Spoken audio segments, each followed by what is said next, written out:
Rivals for the Republican presidential nomination are doing something they hadn't done before on the debate stage: take advantage of Donald Trump's absence and take direct aim at the former president. Donald Trump is missing in action. He should be on this stage tonight. He owes it to you to defend his record.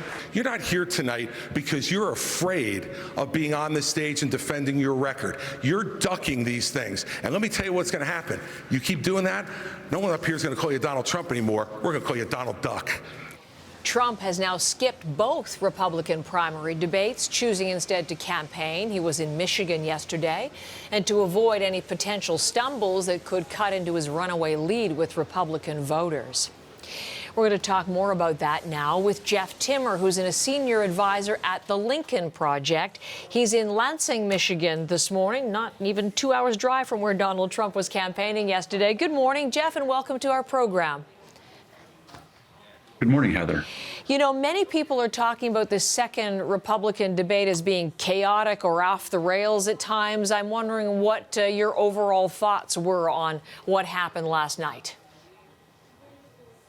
Well, I had a colonoscopy yesterday, and watching the debate last night was like reliving the prep phase of the procedure. It really, sorry to be so graphic, but it was very. It was chaotic, and it really is. I think it's important to underscore how pointless it is. It really, it's not the big show. The candidate that's going to win wasn't there. I don't know why these candidates are doing this, because even Donald Trump said yesterday in Michigan that he doesn't see a vice president on that stage, and so I don't know what they think they're competing for at this point. That's really interesting. Well, it was interesting though to see. And we just played those two clips, notably from Ron DeSantis and from Chris Christie, for the first time sort of forcefully taking on Trump in terms of his absence. Is that a direction, or is that a tone that you think we're going to start to hear and see now? Perhaps, as these candidates try desperately to gain some traction, but they've really missed the opportunity to do that. And Donald Trump's lead is so insurmountable within the Republican Party, within the primary voters. All the voters combined don't have his support. That's true. That's a pretty interesting thing to keep in mind. More than 40 points ahead at this point. When his fellow candidates talk about his missing in action, the person who used those lines and points, most notably, are the Democrats. Joe Biden, the Biden-Harris campaign, has just this morning put out an ad with some of the moments from the Republican debate. Just to be clear, the Republican debate now featuring in the Biden campaign. Let's listen to this together, Jeff, because it's just come out, and then we'll talk about it. Let's listen. And you know who else is missing in action? Donald Trump is missing in action. He should be on this stage tonight. He owes it to you to defend his record, where they added $7.8 trillion to the debt. That set the stage for the inflation that we have now. I'm Joe Biden, and I approve this message. There you go. Democrats using Republican attacks to attack the Republicans. What do you think of that strategy? Well, I think it's brilliant, and it's a very good rapid response from the Biden campaign to use the Republican words against Donald Trump.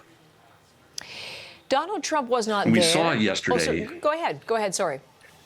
Well, we saw Donald Trump was in Michigan yesterday, and the Biden campaign also launched its first paid campaign ad of the election, and it was aimed directly at Donald Trump and contrasting Donald Trump's record against Joe Biden's record. So Trump has moved on from the primary.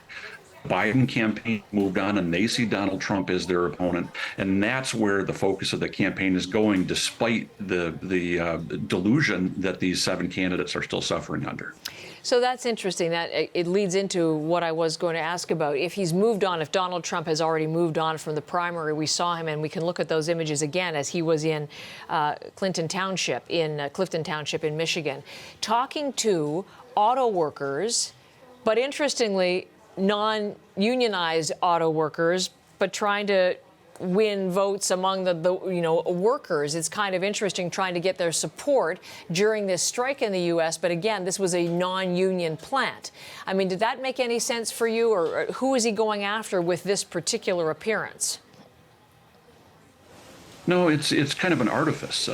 Trump, at first, it looked like it was going to be a smart strategic move to come to Michigan to join the striking workers instead of being in California at the debate. But he missed an opportunity to actually join striking workers. And instead, he gives an opportunity for Biden to come in the day before, join the striking workers on the picket lines, the first American president ever to do that, and then to really use this opportunity of Trump speaking to these non-union workers to drive that wedge between working class voters and Donald Trump, which is someplace that back in 2016, when he won, he was able to make some gains into traditionally Democratic voters. Jeff, let me ask you, one of the things that's going to happen today, we've been taking a live peek at Capitol Hill, as we often do, and at 10 o'clock, so very shortly, the House Oversight and Accountability Committee is going to hold its first hearing, again, trying to proceed with the impeachment of Joe Biden. How do you think this will go?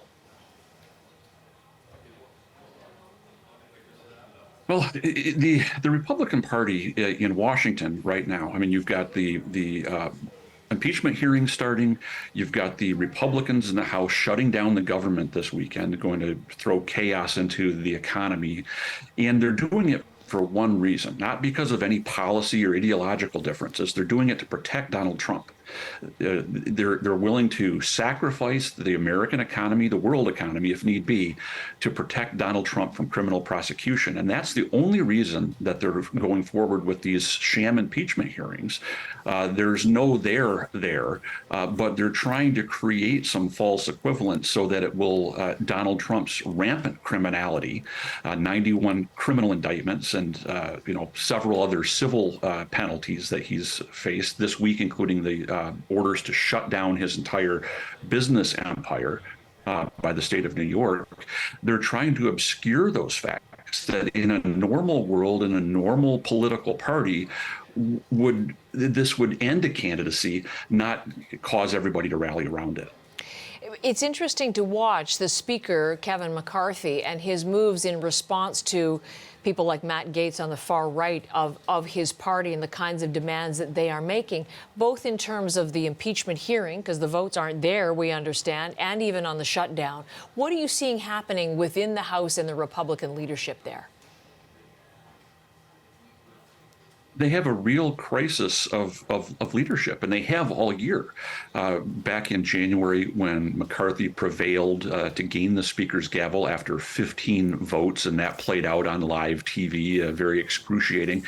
He's never had any solid footing as leader in that caucus, and this just underscores the fact that they are rudderless, and it's going to end in chaos. And there's if he cuts a deal with the Democrats, he's going to be removed from office, and if he doesn't cut a deal with the Democrats, the business of the country and the government and the economy is going to come grinding to a halt. Jeff, thank you very much. Really appreciate your perspective, and thank you for the time from Lansing, Michigan. That's Jeff Timmer with me this morning. And